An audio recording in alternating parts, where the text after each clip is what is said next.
soup kitchen.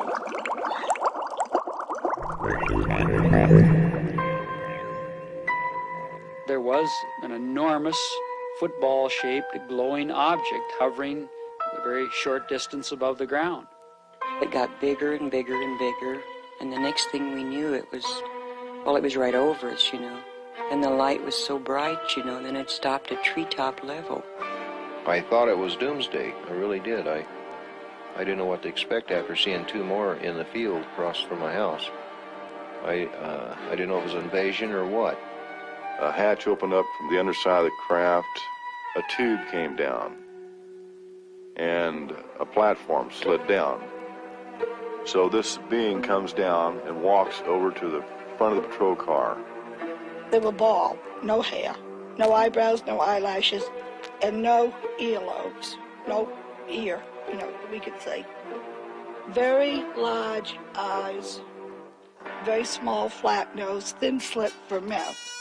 I saw this thing and I just came unglued. Richard. Mark. It's 11:26 in sunny London, United Kingdom. And 6:26 in very sunny Schuylerville, New York. And this is our UFO special. It is indeed, to celebrate Roswell. So, well, yeah, 60 years. 60 years since the term UFO was first used. And I didn't know this, but Roswell was only like 2 weeks after the first report and term UFO was used. Did you know that? No, I didn't know that. When was the flying saucer phrase used then? Around the same time? Was it after? Yeah. No, that it was 2 weeks. I'll tell you a little bit of. Well, first of all, I'll say what we've got. So we're going to talk about UFOs. We're going to talk about Roswell. We'll call people up like we did in the Halloween special, get their opinions. We've got a bit of music from Molly Thompson, who's a British folk artist who released a self-recorded album called From Worlds Afar in 1965. So we'll play one of Molly's songs in a minute and talk about her. It's 60 years since the Roswell crash, but it's also 60 years since the term flying saucer was used.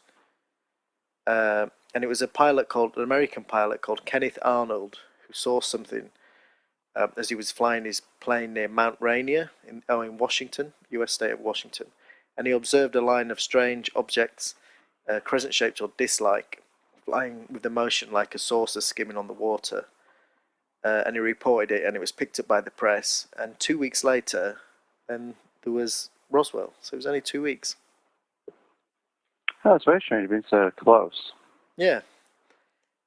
And the other thing that we'll talk about later on is, to coincide with this, there was one of the guys who claims to have been a witness at Roswell did a signed affidavit, and it said it could only be, upon his death, it could only be opened up and read, and it was what he saw at Roswell. So he died recently this year, and we'll talk about what he left in his signed affidavit. Are you excited? I'm very excited. But you're a contactee yourself, aren't you? Yeah, so it's never probed, but did you see something strange in the night? You were a close encounter of the first kind? I believe it is. Is that what they call it? When you just sort of see something in the night sky? Yeah, first kind is seeing something. Close encounter of the second kind is when you have some, like if you get sunburn or you have some sort of physical mark left on you from an encounter. And the third kind is when you meet an alien. But we've talked about it before, but you just saw a giant donut in the sky above Bradford, didn't you? Yeah, crazy straight, very confectionery, floating in the sky. And there's been no other follow-up to that? Apart from a long line of obsession with confectionery, which I've learned on my childhood now. On the implant? Yeah. Maybe they implanted a chip. I mean, literally a chip. Anyway, let's have a bit of music. So this is from Molly Thompson. And in 1965, and this is something that's interesting about the whole UFO things. She had a UFO experience, and she decided to write an album of like folk songs about it. and it was sort of like a DIY project that she did. But in the 60s, like all her songs, they're not about being abducted or sort of any sort of frightening aliens or any probing or anything sinister. They're sort of men dressed in silver who are gonna show us the way to a better world. And she claims that the words and music just dropped into her head, and she says, and one night she wrote 3 songs in 90 minutes. That's not necessarily something to brag about until you've heard the songs. But so yeah, she recorded this album, and she was a big hit in like the UFO circuit in the time, and she was doing all the conventions, and it was very popular. And then the album was sold at conventions and in magazines. But she made a prediction that there was going to be a major world upheaval by the end of the year, and that didn't happen, and she became a bit disillusioned. She returned back to St Anne's in Lancashire and dropped out of the whole UFO thing. But this is from her album, and her album's good, I think. So this is the first song from that. Isn't it amazing? And we'll end with another song at the end of the podcast.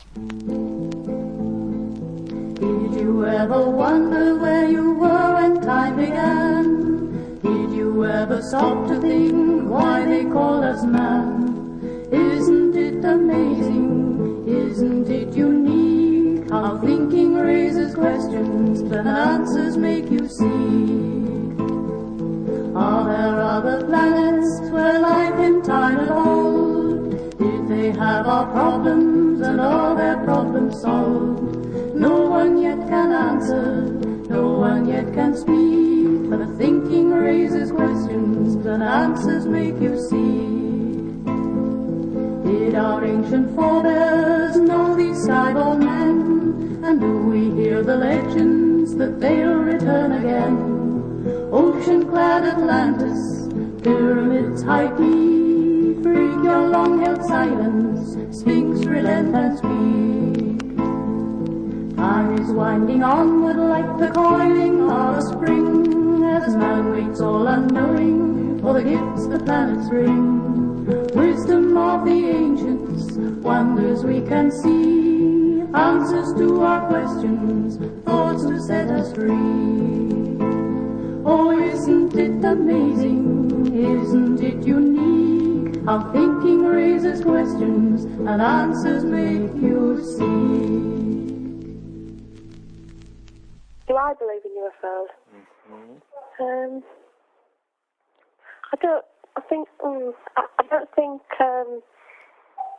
I believe there might be unidentified things flying around. I'm not sure whether I think they're alien in another planet sense.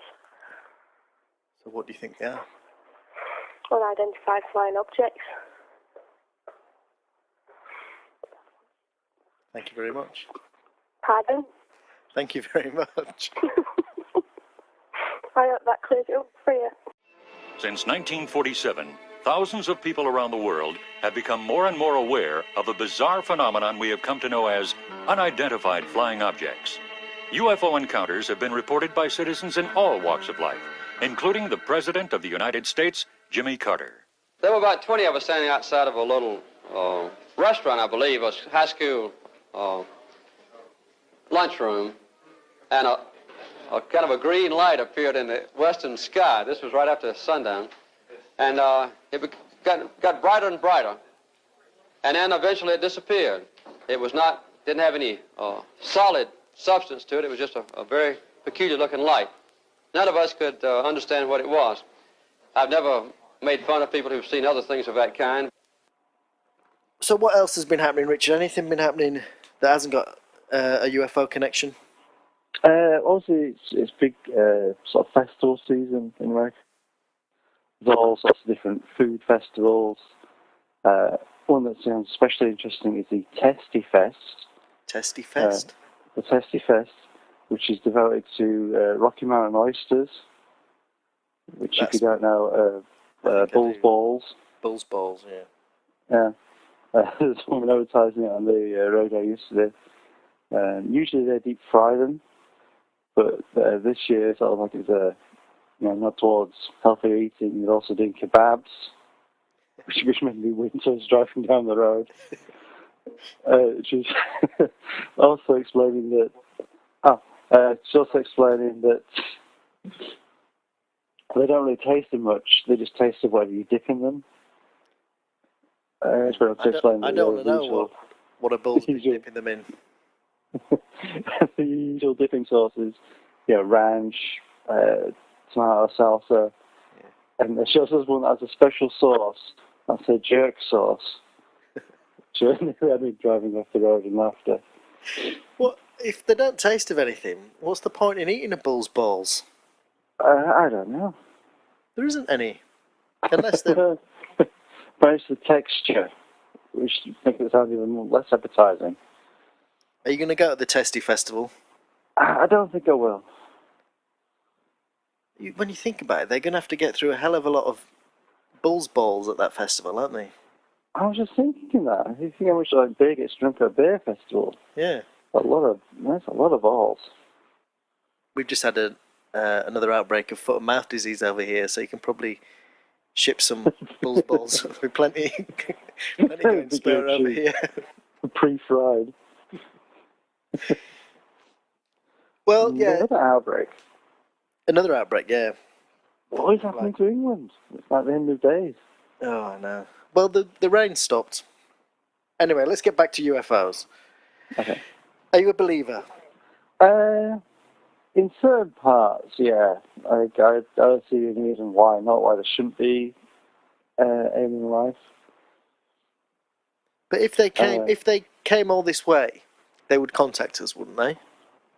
Probably, unless it is like the old sort of Star Trek, do not interfere, just observe, put down that probe. So that was one errant red jersey wearing crew member that got into the probes, but. Yeah, but they were just like probing some farmer's arse in Idaho, weren't they? How much can they learn from that? I don't know. Obviously, they keep losing their notes and have to do it again and again. Yeah, they're from the planet absent-mindedness. They get back and they're like, where are those notes on that cow's arse, that probe we did? Oh, no. Have we been here before? I can't remember. Go down and probe somebody's arse, we'll find out. They can't be much more, if they're so advanced to get here, and because to get here, they must have mastered light speed or interdimensional travel. They can't be much they can learn. Well, maybe they never evolved assholes. Perhaps maybe that's the thing. Yeah, but how much is there to learn about an arsehole? It's just one. I'm sure the whole proctology industry would disagree with you, but if you can, but they can't leap across time and space. If you can leap across time and space, you can probably, find out all you need to know about yeah. In a millisecond. The other theory is the Roswell theory, that they've crash landed here and they're being kept prisoner, or that we've used their technology. Yeah, but I haven't seen much sign of this advancement. But wouldn't people argue like microchips and computers and stuff? Not really, because that's just sort of plodded along. It's not like there was some huge instant revelation and it's like a instant technology. Chips have come fast in a long way, but not that super fast. Let me give you some facts. When the Ministry of Defense, again this is in America, released papers of its own investigations into just UFOs in general in 2006, it had 10,000 eyewitness accounts. And then a national newspaper over there in 1998 did a survey, and it said 33% of men and 24% of women thought aliens had already visited the Earth. So maybe they've just been and gone. Could be just passing through. That's the Chariot of the Gods thing, isn't it? That maybe Jesus was an alien. Yeah, when those Incas and Aztecs. Yeah, but then they all died out. Why would they die out if they'd been visited by advanced civilization? It's a cultural thing as well, isn't it, UFOs? Because I bet, like, if you go to Mongolia, it's not a big deal. No, there is another theory that aliens are our modern day version of fairies and known myths. Yeah, that's what I think. Not generation, but sort of every period has its own mythical myths. That's what I think. And every sort of decade of UFOs sort of fits the decade. So, like I said, like the 60s ones were going to promote world peace and harmony. The Close Encounters ones, again, like some leaping learning and knowledge and sort of hands across the galaxy. And then the 80s ones become nasty and sort of sinister, and it's like conspiracies and it's X-Files.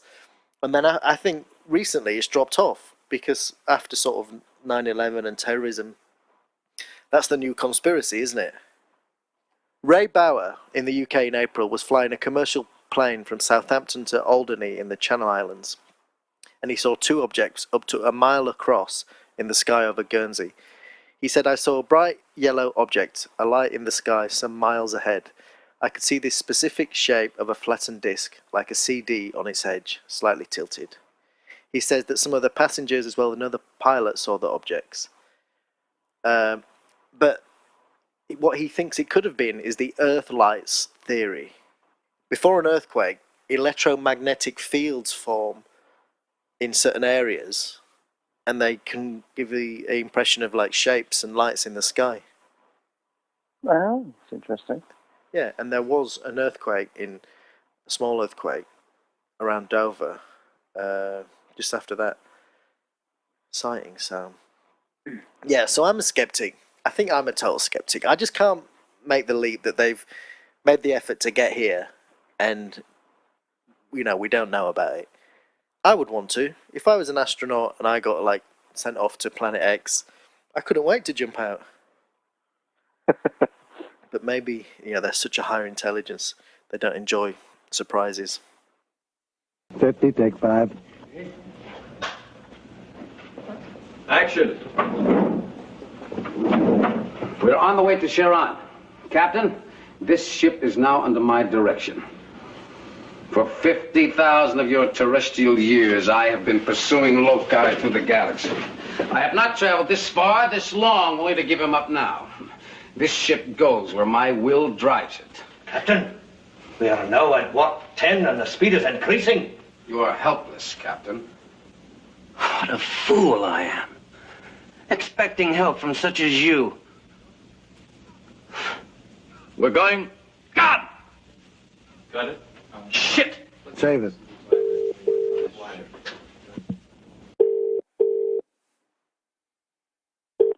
Hello? Hello. Hi. Do you believe in UFOs? Yeah. What do you believe? I believe, well, I don't know. I think that there's probably aliens out there. And I don't see why we should be the only intelligent beings in the universe. But you believe they've come to Earth then in little crafts? Possibly, yeah, why not? I'm sure they want to come check us out. Have you ever seen one? No. Would you like to see one? Yeah. That'd be pretty cool. That wasn't an offer. It wasn't like I can. That was just a question. Okay. Franklin, do you What's want that to noise in the talk background? to Daddy about UFOs? Huh? Do you want to talk about UFOs? Hello. Are you an alien baby?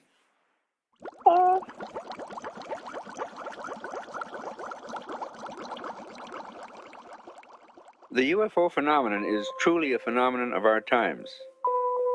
It is an extremely puzzling one and calls forth a wide spectrum of opinions. No matter what one may think about UFOs, no matter what one may believe about them, whether it is all nonsense or whether they represent something very, very real, three facts stand out, three facts which no one can deny. The first is that UFO reports exist. Secondly, that UFO reports come from all over the world. And the third is that many are made by highly responsible people, often scientifically trained. We scientists have no positive proof yet of the origin or even of the reality of these strange reported craft, but we do know that the reports themselves are very real. To find the answer to this magnificent scientific puzzle, the UFO phenomenon, we need to approach it with a truly open mind so we can explore all possible avenues of explanation. In the final analysis, you must be the judge. Are we alone? News. We mentioned a few episodes back now that the guy who dresses up as Chewbacca outside the Man's Chinese Theatre in LA was arrested for headbutting a tour guide. But this time, it's much more serious. Presuming it's the same Chewbacca, it might not be the same guy in the costume. But yeah, he sexually assaulted the Marilyn Monroe lookalike in front of the cinema again, didn't he? Not again. He was in front of the cinema again, but he sexually assaulted the Marilyn Monroe lookalike. It said, the report I've got, Richard, said that the Chewbacca impersonator was wanted on suspicion of grabbing the Monroe impersonator's hand and placing it on his groin about 4 weeks ago.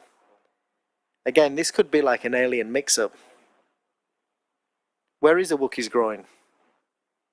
Well, exactly. Said, the brown hairy Wookiee fled just as police arrived. I'd love to see him running down the street. Stealing a bike. I need that bike! But he must have got away. He's further getting caught in the chain. But he escaped. Just ditched his Wookiee suit. Outside the Man's Chinese Theatre would be a perfect spot for aliens to learn about human life and mingle without getting noticed. The police said the area is very active with summer tourists. This is not a typical incident, but the other impersonators do compete for tourists and there have been other conflicts. The investigation is ongoing. And it mentions that another Chewbacca impersonator was arrested for headbutting the tour guide. So it may not be the same guy. There may be like a violent Chewbacca and a pervert Chewbacca, both roaming the streets. There was a story over here. This was in Scotland, Falkirk Council. But a man misses his own funeral. And they made a decision, they said on health and safety grounds, to bury a guy before the funeral. He was 6'6" tall and was meant to weigh about 20 stone. And as all his friends and relatives arrived for the service, they were already burying his body. Yeah, they said because it required 8 council workers to move the coffin into the grave. So they just wouldn't wait. Funeral director Graham Alexander, I don't think that's the Graham Alexander we know, said that despite being told of the changes to the service the day before, relatives were upset about the new arrangements. So yeah, they turned up when he was already buried. It's very strange. Unless they had to lift him in with like a crane or something, so they couldn't have the people around while they're using the crane. That's the only thing I could think of. Anyway, there was another story over here about a grandmother who won second prize in a cake baking contest, only to discover that she was the only entrant. Jenny Brown, 62, entered her Victoria sponge at the competition and was initially pleased to have come second, but then a friend revealed to her she was the only person to have taken part. The judges said they marked down the cake because it had indentations from the oven rack. Oh, they'll always mark you down. Well, not if you're the only entrance, surely. Computer game reviews. Alright then, Ollie, it's the UFO special. You've seen a UFO. Yeah. Tell me all about it. I was on the golf course. Yeah. And saw something in the sky. Mm. And it was like a disc shape. Yeah. Not exactly disc, but it was round. Thicker. Yeah. Than the disc. And looked at it, saw it for about 5 seconds, and then sight went weird, and then I could see it for about 5 seconds just floating around, and then my sight just sort of went blurry, and for about a second, and then it stopped and it was just gone. So the aliens affected your sight? Don't know. But why did your sight go blurry? Don't know. You do? I don't know. It was an alien blur ray. Well, it could have been, but maybe it was just something wrong with me, or it could have been them doing it. And they were scanning Bransburton Golf Course for signs of intelligent life. You don't find much then. Right, what are you reviewing? We do Wii Sports. Wii Sports. Yeah. Well, we've both played Wii Sports, haven't we?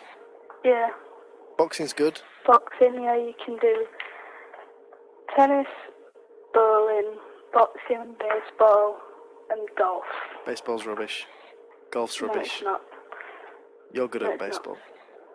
What? You're good at baseball, I'll give you that. I know I'm good at baseball, and you're not. You make your own little cartoony characters that you play as in games. Yeah, the Wii Me. Yeah. But depending on how good or bad you do, it affects your skill level, which makes you better at the sport. Alright, so how many ingy thumbs up for the console? For the console, I'm giving it 8. 8 thumbs up. How many ingy thumbs up for the Wii Sports?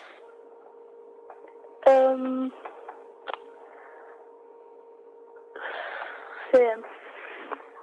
8 thumbs Another up. 8. Well, that's an endorsement. Hmm. What are you doing next month? Lost in Blue 2 for DS. Alright then, keep watching Yeah. the skies. Yeah. Oh, before I go, you've got some ideas for the podcast, haven't you? Yeah. What are they? Maybe have a few more people to present it. A few more presenters. What else? I can't remember what I said. Yeah, well, listen to Oh this. yeah, maybe more things like me doing, like you give me a task, like a question to ask certain people, and then I can go ask people it and record them, and then you could put it in the next podcast. Maybe more interviews done by you. Yeah, if you could set me a task now and I could do it. Set you a task. Well, why don't you go out and get some UFO interviews? See if anybody's seen them. See if anybody else has been wandering on the golf course and has had their vision affected by a glowing... Why don't you go out and get some more then? Yeah. You'll do that. Next episode, you'll get some UFO interviews. See if anybody else has seen them hovering over Bransburton. Alright then. Well, yeah. See you later. Bye. UFO sightings can be traced to biblical times, at least according to some interpretations of the writings of the prophet Ezekiel and his flying wheel. Ancient cave drawings of strange flying craft have been discovered by archaeologists. Rumors and legends of UFOs persisted throughout the Middle Ages, and the famous 18th century poet Goethe even included a report of his personal UFO sighting in his autobiography. Waves of UFO sightings were reported in the press during the latter 19th and early 20th centuries, but few have taken the phenomenon seriously. The first official United States investigation of UFOs began in 1943, when World War II pilots began relating tales of fiery objects in the night sky, moving at tremendous speeds, even pacing their own aircraft for miles. Military flyers in the European theater termed them foo fighters, foo being the French word for fire. Oh, one thing, I just want to make an apology. Last week I was very condescending to the skills of an actor on Doctor Who. Oh, yeah, the without Family actually of seeing Blood. the second half of the episode. Yeah. And I must admit, the monologue at the end of the episode was one of the best I've ever heard. I thought it was really well done. You're man enough to say, I made a mistake about the actor in The Family of Blood, Doctor Who, episode 16, season 3. Well, you're geek enough to say that for me. I'm man enough to say yes. I can't remember his monologue. What was it? It was just a whole monologue at the end about what the Doctor then did to them, how he didn't kill every member of the family. Oh, that's right. He just basically suspended them in time, since they all wanted to live forever. He gave them that. Although one of them did really well. Oh, well, the one of them he just turned into a scarecrow, which didn't sort of make sense, did it? Yeah. Well, no, he was just suspended in time as a scarecrow. Yeah, but he made the scarecrows come alive and kill people, so that was his punishment to be a scarecrow and watch over England forever. Yeah, it was good. It was a good story. It was a very good season, because we were going to talk about that, weren't we? The end of the season. Yeah, you've seen them all now. I have. They're a nice little mini fest. I think they've done an amazing job with this new comeback. Yeah. The whole couple of series we've had, and really done something different with the series. Giving it a lot more depth. The season got better and better as it went on, and then the ending it became a little more jokey and a little camper, and it sort of spoiled it a little bit for me because the ones leading up to it were so serious and so well done, like Blink and Family of Blood and Utopia, that the slightly sort of kid let loose in a sweet shop way they dealt with the master sort of just spoiled it a little bit for me. But the final episode, it was still pulled it all together. It was still good. Heroes has started over here on BBC Two. Oh, do you like it? Yeah, I've been getting into it. I've seen like 3 episodes now, so I'm looking forward to getting into that long story because I know it's quite a long season, isn't it? I think it's like maybe 20 episodes or something. Yeah, it's quite big of it. I've not seen much of it myself, though. It's good. I mean, it's not brilliant, but it's good to have something to get into that that's episodic and that you can watch over the next whatever it is, 3-4 months. Hello there. This is the chaplain of Hale, Bud Spriggs. I have a very important subject that I'd like to talk to you about today, and the name of that subject is UFOs. Now, that doesn't stand for the University of Fickle Officers, but anyway, we'll study the subject of UFOs. Now, that means unidentified flying objects. Well, anyway, I want you to turn in your Bible to Ezekiel, the 1st chapter. I'd like to read these scriptures. In the 13th verse, now remember that this is the Old Testament prophet speaking, and he never had seen the cars and the televisions and the radios and things of today. But listen, as I believe he describes a flying saucer, and I believe that they are linked with the cherubims. And of course we have the seraphims and teraphims and cherubims. And of course these are angelic creatures from heaven. Verse 13 says this, listen. As for the likeness of the living creatures, their appearance was like burning coals of fire, and like the appearance of lamps. It went up and down among the living creatures, and the fire was bright, and out of the fire went forth lightning. Verse 14, they tell me that the flying saucers have been clocked up to 40,000 miles an hour. Now, even our big rockets that go into outer space cannot come anywhere as close to this.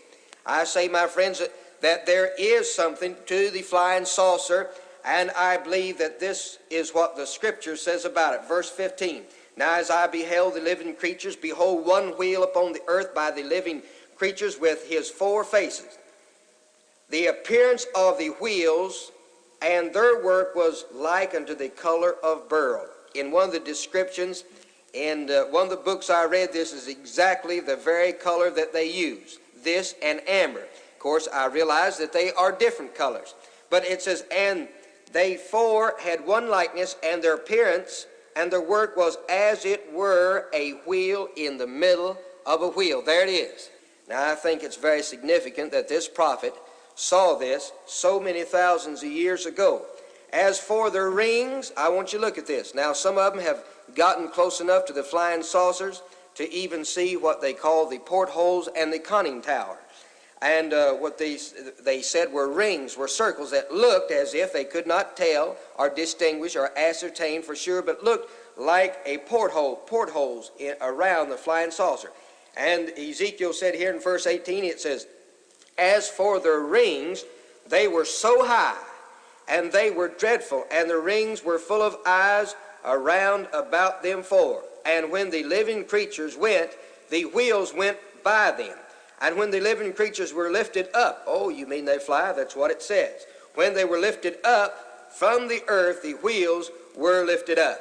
Now, my friends, I am really concerned about this thing. I do believe, beyond a shadow of a doubt, that these are chariots, that the angels of God ride. Someone said, preacher, where does it tell us in the Bible that the angels came to earth in flying saucers?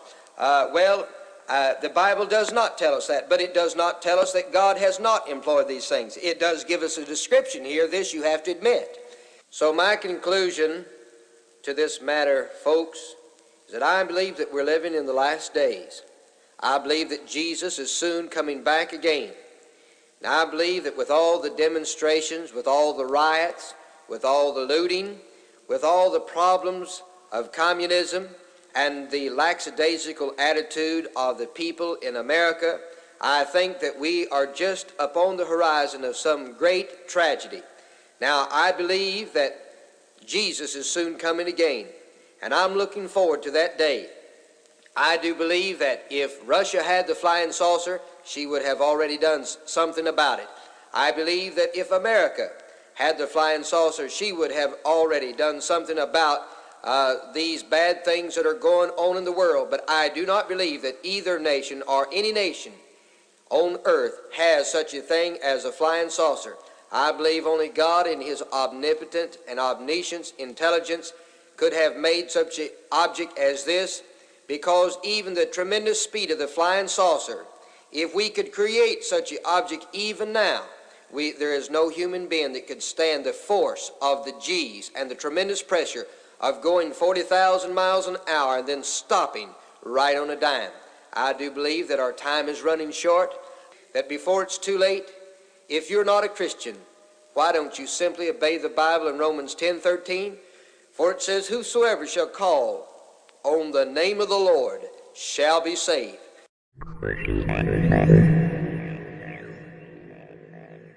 I went to see Transformers. Oh, was any good? The effects are amazing. The transforming effects and the robots fighting in the streets, and look, all that looks amazing. You know, the story's sort of about a kid getting his first car, and it turns out to be a transformer. And there's lots of like cameos. You know Bernie Mac? Yeah. He's like sort of does a cameo as a used car dealer that is just irritating. You know that in sort of American blockbusters they put cameos in that are meant to be entertaining, and they just turn out irritating. Yeah. Just somebody acting their socks off for like 2 minutes. It was like that, but it was good. I think it's well worth going to see it at the cinema. And I went to see the Simpsons movie. Oh, is that good? That's all right. I mean, there's nothing there that isn't in a normal Simpsons episode, so I was a bit disappointed with that. I was expecting a bit more sort of flashy animation. That's not really there. The first 20 minutes is really, really funny. And then it sort of becomes about... They leave Springfield and go off to Alaska, and it sort of levels off a bit when that happens. But, yeah, it's still all right. I went to Simpsons.com and Simpsonsmovie.com, and you can make your own Simpsons character, and I made one for you and one for me. So you saw yours, didn't you? I did. If anybody is listening on iTunes, you can see Richard's avatar in the player window now, and I'll put them up on the website, electricsoupkitchen.com. In the photos section, I'll put mine and Richard's up. I felt something pressing on my chest. My shirt and my jacket pushed up, and there was this thing laying across it. It was about 4 or 5 inches thick. The thing extended down over my rib cage and down to my belt. And when I looked up, I saw this thing. It was gray. And I looked past the edge of it, and I saw something white. My eyes weren't focusing real good, and at first I thought it was a doctor, you know, white mask and cap. But when I got to where I could see, I saw this thing, and I just came unglued. I looked around me, and there was 3 of them. I just panicked. I became hysterical. As his eyes became accustomed to the surroundings, Travis saw his captors in more detail. They were about 4 feet 10. Had very large heads. No hair on their heads. No eyebrows. no whiskers or anything like that. They had very large eyes. Those eyes are something that really bothered me, worse than anything. The rest of their features were small. It was like small ears, small nose, small mouth, hardly any lips if they had any lips. I never saw them open their mouth. But they were wearing a long coverall type things. They were orangish tan. When I saw them, I struck out. I wasn't really a blow. I was so weak. I pushed this one on my right, and he fell back into another one. They felt kind of marshmallowy, kind of like fat, you know. Whereas, you know, when you push against somebody with muscle, it feels differently. But they seemed light, unexpectedly.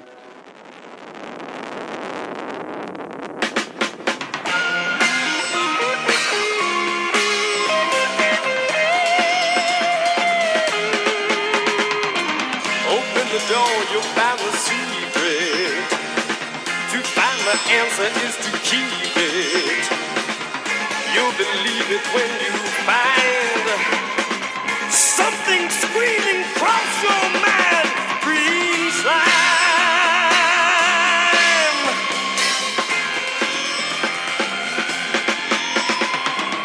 What can it be? What is the reason? Is this the end to all that we've done? Is it just something in your head? Will you believe it when you're dead? Green slime.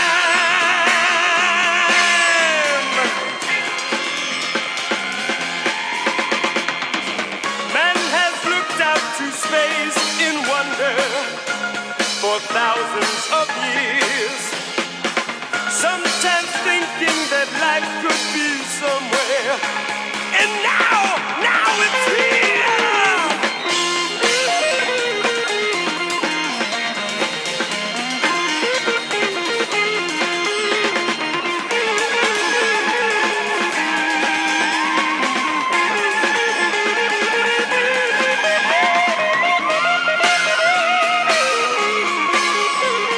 Green slam.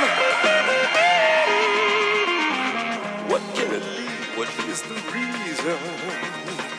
Is this the end to all that we've done? Is it just something in your head? Will you believe it when you're dead? Green slime. Green slime. Green slime. Oh, green slime.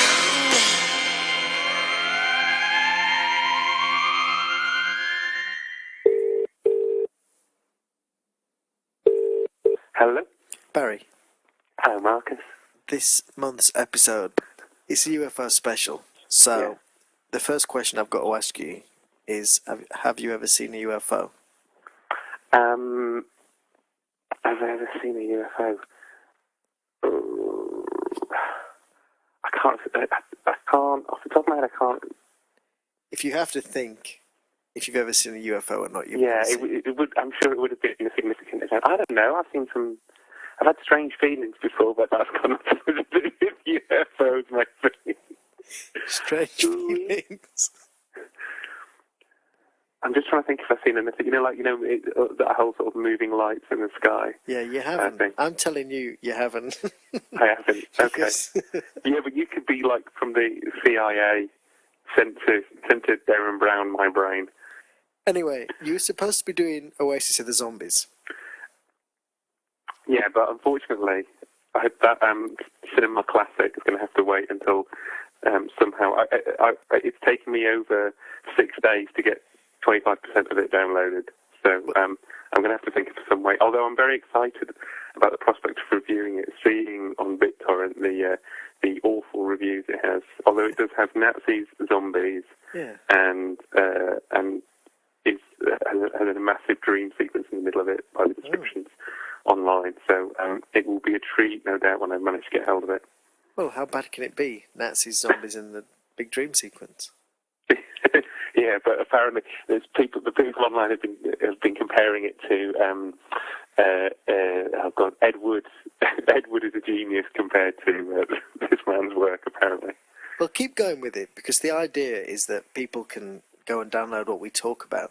Yeah. But it doesn't have to be publicdomainmovies.com.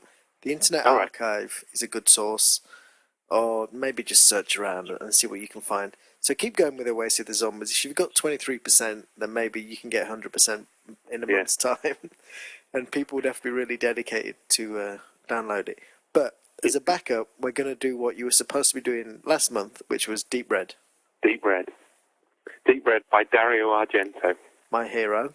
Your hero. And also, strange coincidence, what's the name of the hero in Deep Red? Marcus Daly, which was spooky, because I was into Dario Argento, and I probably saw Deep Red late in the day. I'd seen Suspiria, I'd seen him Inferno, I'd seen like all his big hits, and Deep Red was quite obscure, and it came out probably in the early 90s on Tartan, that video label that was started releasing obscure horror films. Redemption. But Redemption, that's right. But he's never called Marcus Daly in the film, but the end credits he's called is Marcus Daly. He does. No, he does. He gets called Marcus a couple of times. I think there's one point where he does. One of the police guys says to him, which because I got a bit. That's where I got a shock. I kind of went, sort of thing. And looked it up on IMDb and went, right, there you go. Yeah. I didn't know whether it was test. Am I going to, has Oasis of the Zombie got Richard Leddy in it? That would be quite interesting. Hair Zombie. Yeah. But did you know Dario Argento co-wrote Once Upon a Time in the West? I did know that. With Sergio Leone and Bernardo Bertolucci. One of his first jobs. How about that for a writing team? One of his first jobs. Was it? And did you know before he made films he was a film critic? No. Yeah. Well, that's quite good. That's quite impressive. I think it shows. I mean, I know he's kind of. I came. You introduced me to Dario Argento, and I think it's one of the amazing things about all those. It's the same with Last Man on Earth. Last podcast was there's these amazing. This amazing energy about sort of Italian directors, and I wonder whether it's got anything to do with the political situation in the country and all that kind of stuff, and prior to the 1990s, where it was quite tumultuous. And they've just got on one hand they've got this amazing kind of artistic sense. I mean, all the way through Deep Red, you've got these like massive, extreme sort of close-ups that kind of reminded me. Sorry, I'm going to sound like such a tosser here, but it's like Shannon Deleu, the eye and stuff like that. Yeah. And these massive, massive close-ups on the gloves and the zips and all that kind of stuff.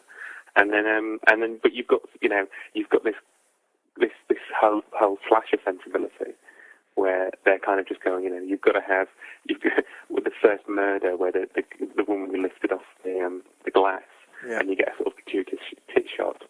Sort of thing. Well, he kind of knew, look at me. I've got these amazing ideas, but I know what my audience will kind of want to see. A hatchet going into someone, lots of blood, and the occasional bit of tip.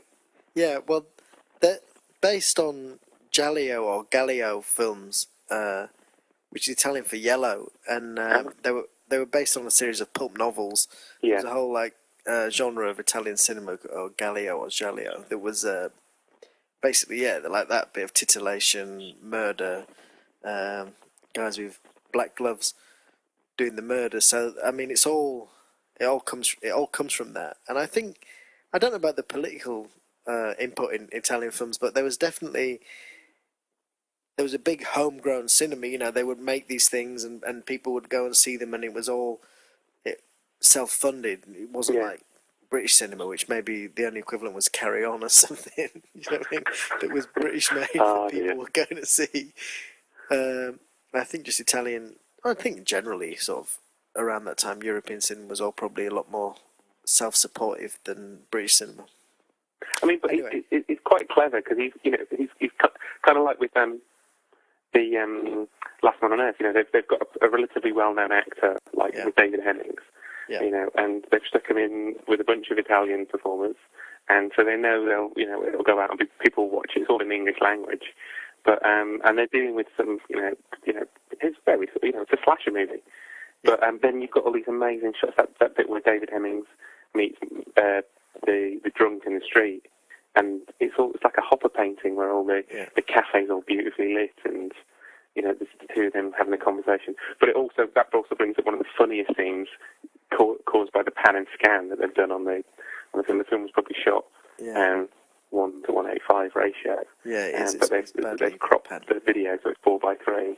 Yeah. And so you've got David Hemmings talking to a statue and someone off screen talking back to it. I know. It's a for a good couple of minutes. But did you like it? I did. There's some amazing scary scenes in it.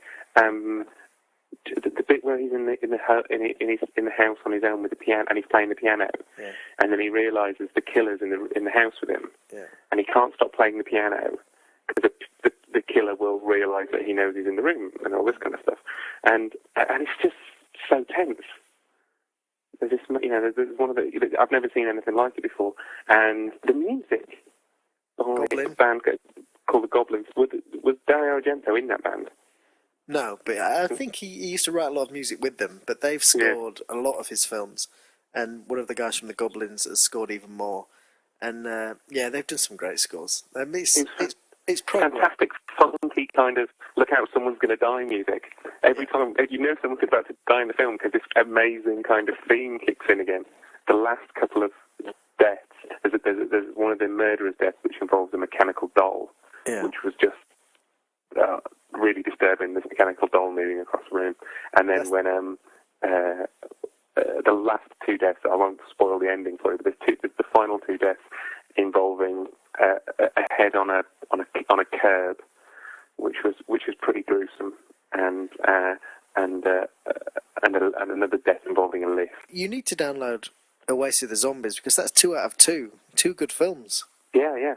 And part of the idea of this is that you would have to suffer. Well, I don't know. There's something to enjoy about all of them. That's the kind of thing. There's a certain. But although I've been, Last Man on Earth, I've been telling people, look, don't, go out and get it. I'm burning it for people and saying, have a look at this, watch this. Yeah. I just thought, you're used to being recommended to kind of watch, great classics and all this kind of stuff. And actually, I think, some of these horror films are maybe not necessarily up there, but there's definitely something to enjoy in them. Well, I couldn't agree more, Barry. Thanks for that. Next month, hopefully, we'll do Oasis of the Zombies. Oasis of the Zombies, by hook or by crook. If not, we've got Last Spaceship on Venus as a backup, and Things to Come. First Spaceship on Venus. Not the last one. Yeah. That was the sequel. Is that the follow-up? Yeah. All right then, and Barry, keep watching the skies. I'm watching them now. I'm looking. All right then. They've got me. Next month. They've got you. I won't talk to you next month. Okay. All right. Bye. Take care. Bye.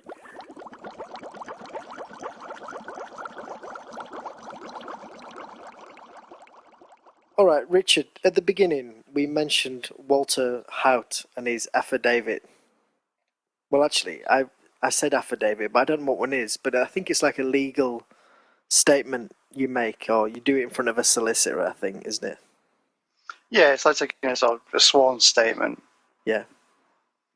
Anyway, he was the press officer at Roswell, the one where the supposed crash was in 1947. And he died last year, and he left this affidavit to be opened on his deathbed. He described seeing a craft and alien bodies. Yeah, and he saw some of the debris. It was very thin like paper, but extremely strong. Yep. Everybody said they've seen that, but a lot of that sort of lends some weight to it being a weather balloon, doesn't it? Yeah, the sort of mylar type. So he made this affidavit in 2002, and he was at the Walker Field base where the wreckage was allegedly taken 60 years ago. The memo describes a second crash site 40 miles north of Roswell, where alien bodies and technology were captured by officials. Samples of the wreckage were passed around the table, Burns said, reading from Hart's memo. This is a guy who read out his memo at a UFO convention. It was unlike any material I'd seen in my life. Pieces that resembled metal foil were paper thin yet extremely strong, and pieces with unusual markings. It's very weird that he chose to do it, I think, especially as like a last thing to do, or something to be read after he died. Yeah, because it doesn't give you that much new information. No. Other than he claims to, so he just doesn't claim anything else that ever happened after that.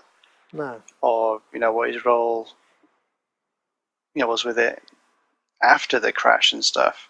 Yeah, he's not naming any names or saying anything that hasn't been said before. But anyway, as far as we know, that's from what I can tell from the stuff that is online.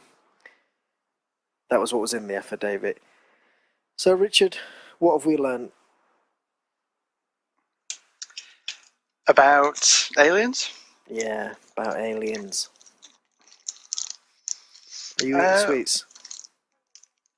Well, they come a long way, it would seem. Yeah, but are you eating sweets? Sorry. Well, I think we've learned that a lot of people believe that there's stuff out there they don't understand, but a lot of people sort of don't really think it's aliens. It's nothing new to need to believe in some force outside of your control is affecting your life, rather than that you have, the ultimate say of what happens in your life. Oh, definitely. And then that, plus, the idea of, us not being completely alone within the universe, being more to this life. Well, the beauty of it is, if there are out there, they could turn up at any time and just settle the argument once and for all. And it could happen. It could happen tomorrow. It could happen next year. And it could just be out of the blue. So, hopefully it will in our lifetime. You mentioned to me that about getting more contributions in from people. Yeah, we'd love to have more emails. Not just, the messages on the message board are great, and we always like to see them and the clips everyone keeps sending us. But, just emails or questions. We're also talking about maybe setting up interactive show at one point.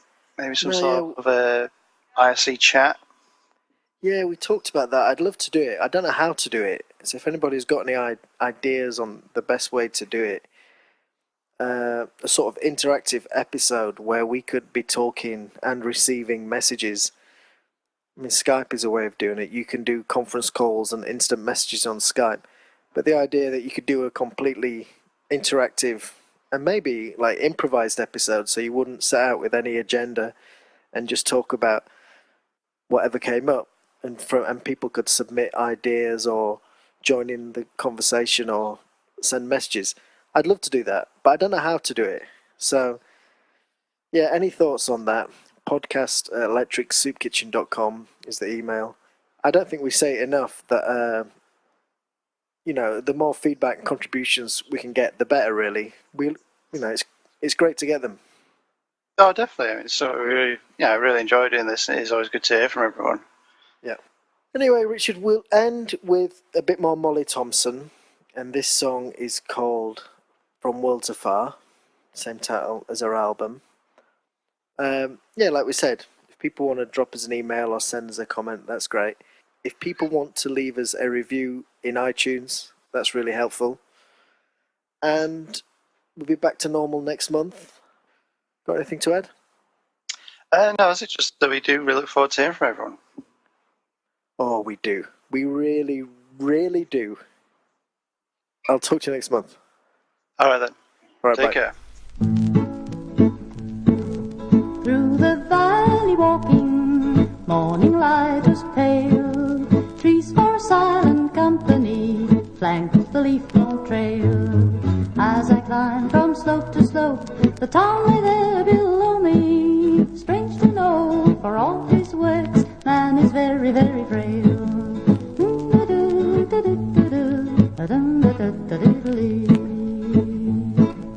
I stood on the hilltop, grass was damp and green. I above and I looked up, wondering what I'd seen. Through the lazy drifting clouds, I caught a flash of brilliance. There it hovered, closer now, disc of silver sheen.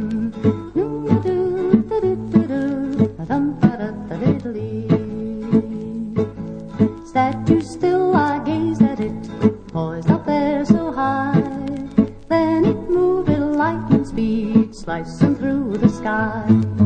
Suddenly I reeled and swayed, lost my balance, stumbled. Gentle wind swept over me, blowing back my cry.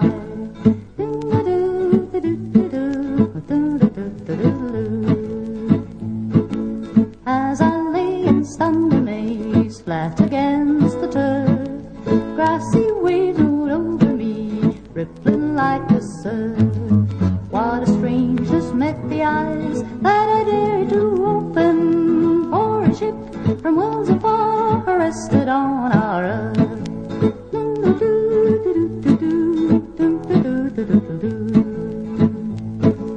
Men they were who beckoned to me, asking me to rise, and I lost all doubt and fear when I looked into their eyes. For they told me many, many things, born of understanding. Countless questions that I asked brought smiling replies.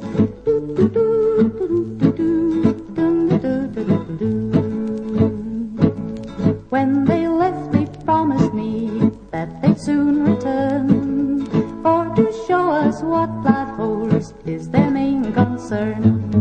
In the town my friends all laughed, for they simply can't believe me. But I know the time is near when we all shall learn. Yes, I know the time is near when we all shall learn.